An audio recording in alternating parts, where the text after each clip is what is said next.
Hello students, welcome to a class of pharmacology and toxicology, D Pharmacy second year. I am your teacher from Guru Ramdas College of Pharmacy, Malot. आज हम जो chapter start करने जा रहे हैं that is anti-epileptic agents. And why I mentioned a part 1, that is we discuss this chapter in 2 parts. तो सबसे पहले आज हम क्या देखने जा रहे हैं, epilepsy, introduction about epilepsy. Epilepsy is a group of syndromes characterised by recurring seizures. Recurring seizures होता है, रिकरिंग मतलब होता है कि occurring again and again, periodically कुछ इन पीरियड्स में कुछ टाइम इंटरवल का पीरियड हो जाता है, और रिपीटेडली या फिर लगातार। सीजर्स होते हैं दौरे। So epilepsy is a group of syndromes characterised by recurring seizures. Epilepsy syndrome are classified by specific pattern of clinical features, family history and seizure type. कुछ क्लिनिकल फीचर्स होते हैं, कुछ फैमिली हिस्ट्री होती है, कुछ सीजर टाइप्स के according depend करता है। Epilepsy is a syndrome of another underlying condition such as brain tumour. दूसरा सिंड्रोम इसका ब्रेन ट्यूमर, जिसकी वजह से एपिलेप्सी के अटैक आते हैं। तो what is the definition of epilepsy? Epilepsy is a chronic CNS disorder in which brief episodes of seizures appear without the loss of consciousness. It is characterized by excessive or abnormal electrical discharge of certain neurons in the brain leading to the body movements. That is, epilepsy जो है brain का disorder है, central nervous system का disorder है, जिसमें होता क्या है, सीजर जो है, दौरे जो है वो पड़ते रहते हैं विद और without the loss of consciousness. अपना होश हवास खोए बिना भी हो सकता है और खो के भी हो सकता है, लेकिन दौरे पड़ते हैं। इसमें क्या होता है, जो हमारे बॉडी में ब्रेन में जो न्यूरॉन्स हैं, नंबर ऑफ अमाउंट में न्यूरॉन्स हैं, जो उनका काम क्या होता है कि ब्रेन को सिग्नल प्रोवाइड करना होता है, सिग्नल करने में हेल्प करते हैं, बॉडी तक लेके जाने में हेल्प करते हैं। सिग्नल्स जो चलते हैं ब्रेन टू बॉडी, उसमें हेल्प करते हैं।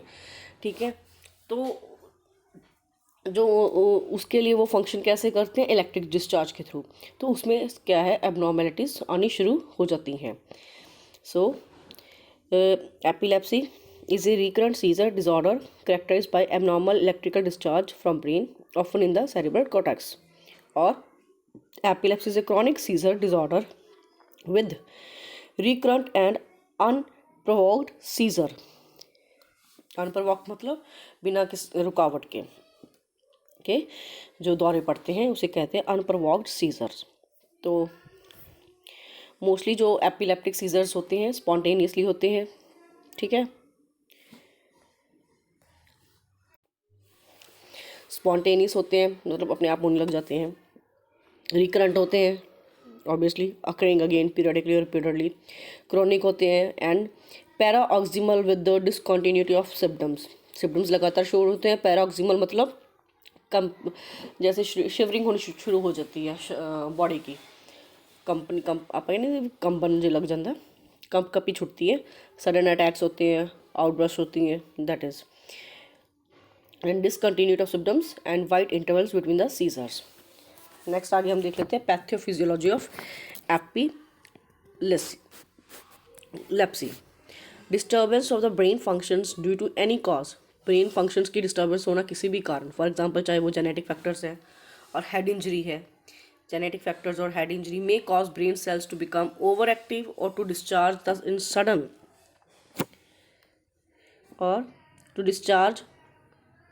in sudden violently disorderly manner.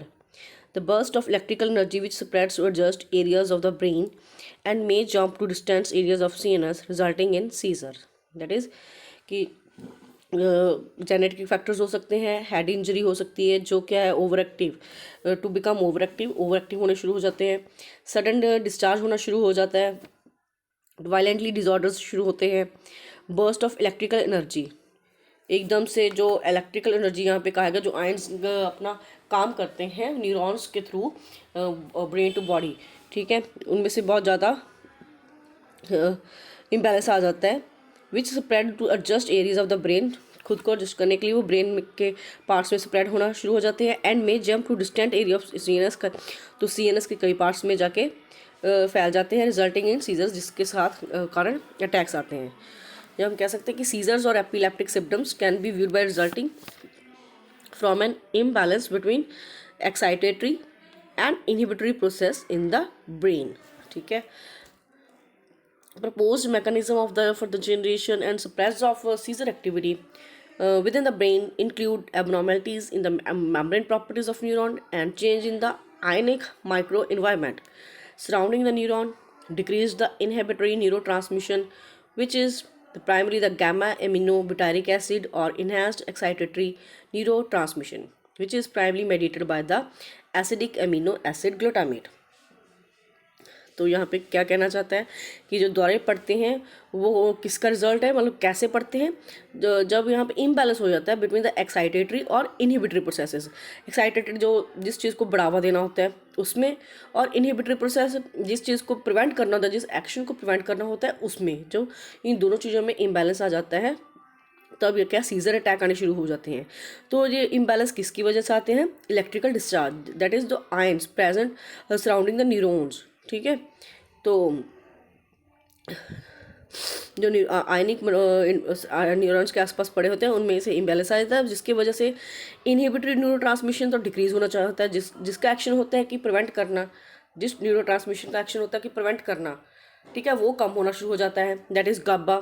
और जिसका काम होता है कि इंक्रीज करना, ठीक है, मेंटेन रखना न्यूरोट्रांसमिटर को, वो और ज़्यादा इन्हांस हो जाता है। वो किसके थ्रू होता है, by acidic amino acid glutamate.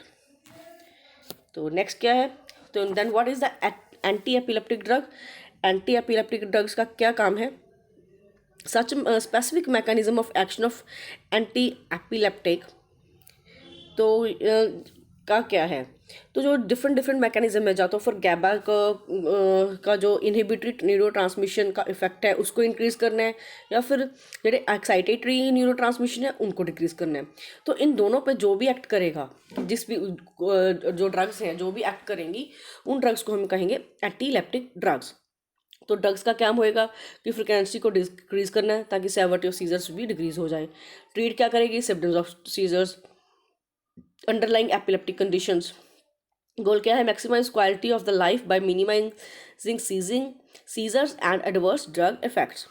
तो specific mechanism of action AEDs का क्या है, इसमें क्या होता है जो एंटी एपिलेप्टिक ड्रग का है, modulation of voltage dependent ion channels, enhancement of GABA activity of the major inhibitory neurotransmitter in the brain, that is GABA, suppression of excitatory neurotransmissions and so on. There are 4 phases seizures के कौन कौन से हैं, as we know, prodromal, aura, seizure, post-ictal phase, that's on. Now epileptic seizures are broadly classified into partial and generalized seizures. Partial seizures are often associated with damage to the brain, whereas generalized seizure occur with the obvious cause of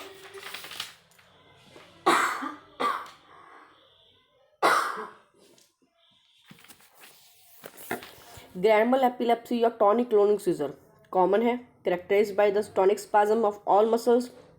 petite mal epilepsy और absence seizure mostly जो है children's में पाए जाते हैं कि children's affect होते हैं। there is a momentary loss of consciousness with no tonic spasm of muscles during the attack.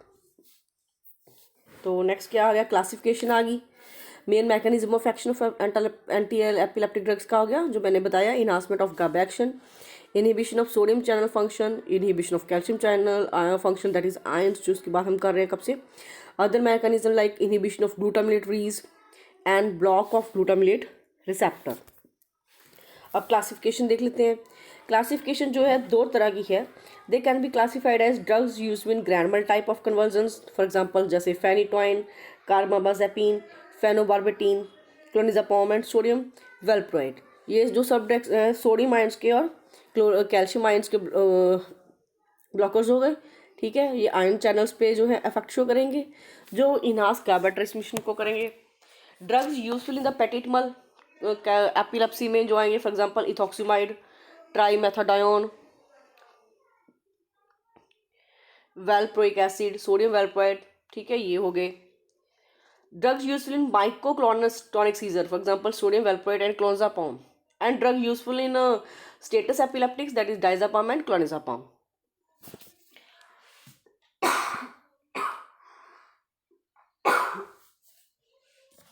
तो ये गाबा ट्रांसमिशन को कौन सा इन्हांस करेगा? Benzodiazepines, barbiturates, valproic acid, topiramate, felbamate. और EAA ट्रांसमिशंस, फेल्मामेट, टोपिरामेट। तो यहाँ पे आज हम 2 ड्रग्स करेंगे जो ग्रैंडमल टाइप कन्वर्जन्स के को रोकने में काम करते हैं। ठीक है, तो उनकी हम यूजेस, एडवर्स रिएक्शन सब कुछ देखेंगे। तो जो रेस्ट ऑफ द टेक्स्ट रह जाएंगे वो हम नेक्स्ट चैप्टर्स में डील करेंगे। तो सबसे पहले ड्रग है यहाँ पे phenytoin. Phenytoin most commonly use drug है, one of the oldest, does not produce sedation, ये सिडेशन प्रोड्यूस नहीं करता। ठीक है, फेनिटॉइन क्या है? सीजर को स्प्रेड होने में हेल्प करता है, सॉरी स्प्रेड ना होने से हेल्प करता है, उसको रिड्यूस करता है। From an active focus into the additional normal brain tissue, मतलब किसी एक्टिव साइड से दूसरे जो नॉर्मल ब्रेन टिश्यू प्रेजेंट है वहाँ पे फैलने नहीं देता। एक्साइटेबल न्यूरल मेम्ब्रेन को स्टेबलाइज करता है। ठीक है, फेनिटाइन सीरियस डिप्रेशन नहीं है, जस्ट ये क्या है, सीजर्स को रोकता है। सम सीडेशन एक्कर एट थेरापेटिक डोजेज आल्सो अकर, अगर हम इसको सही अमाउंट में दे तो ये सीडेशन का भी काम कर सकता है, बट ये सीडेशन प्रोड्यूस नहीं करता, but as a sedative drug काम कर सकता है। उसका it abolishes tonic phase of maximal electroshock seizure with little effect on clonic phase and does not prevent pentyl tetrazole conversions in animals. Phenytoin prolongs the inactivated state of voltage sensitive neuron sodium channel and reduce the neuron excitability that we already discussed. Next इसकी mechanism action क्या हो गया? इसका mechanism action क्या है? जो neuro transmission है गाबा या नॉर एपिनेफ्रिन, ठीक है, ये उसको स्टेबलाइज करेगा, ये तो हमने पढ़ ही लिया। Physiological action at neural membrane including concentrations of neuro transmission like nor epinephrine and GABA. Major anti convergent action क्या है इसका? Phenytoin due to blockade of sodium channels, वो भी हमने पढ़ लिया। Inhibition of generation of repetitive action potentials. अब pharmacokinetics देख लेते हैं, that is ADME। Absorption is formulation dependent, highly bound to plasma proteins, given in the form of IV or AMI routes.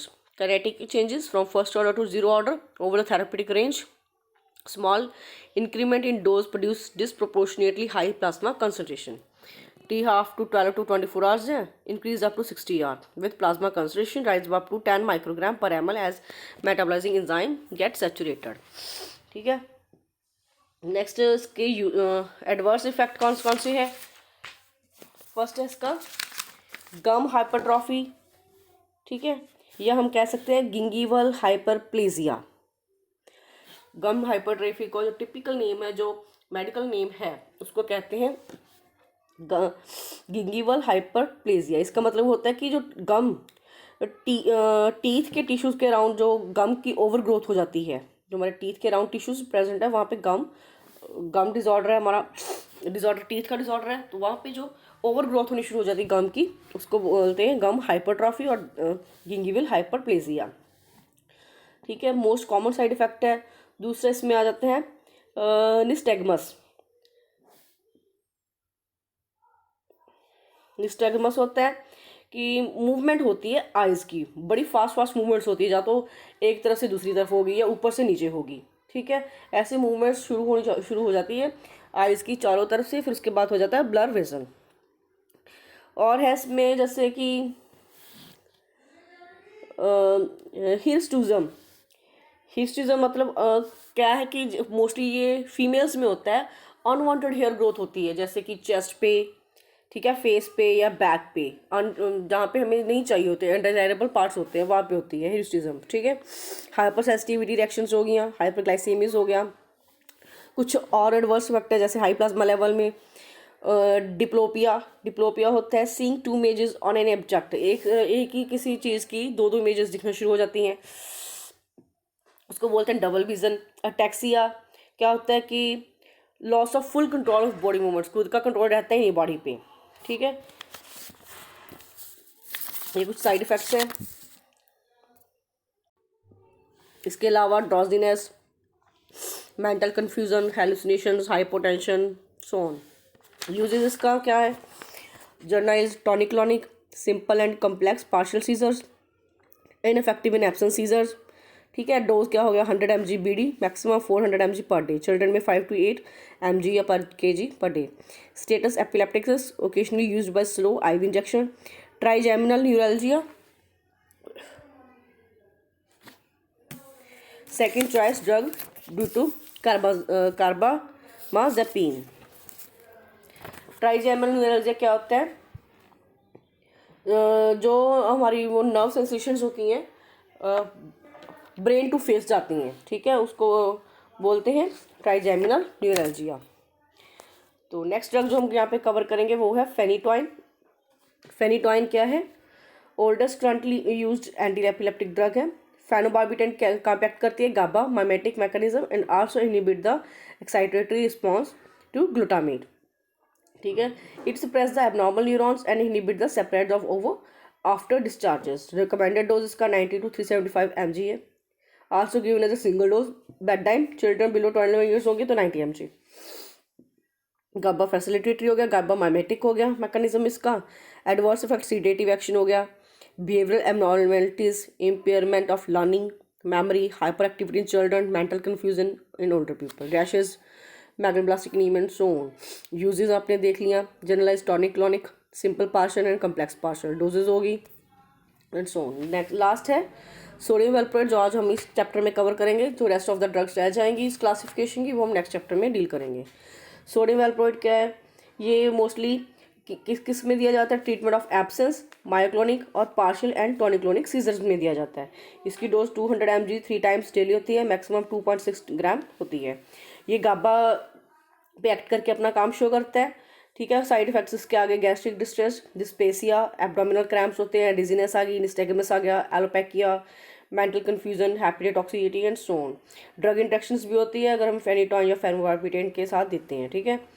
तो इनहिबिटिंग सीजर्स में जो है ये काम करता है। तो यहाँ पे हम जो हमारी आज का ड्रग है सोडियम वेलप्रोइड का इन ब्रीफ में थोड़ा सा डिटेल देख लिया। Thank you very much. मिलते हैं नेक्स्ट चैप्टर में, नेक्स्ट लेक्चर में इसका rest of the part cover करने के लिए।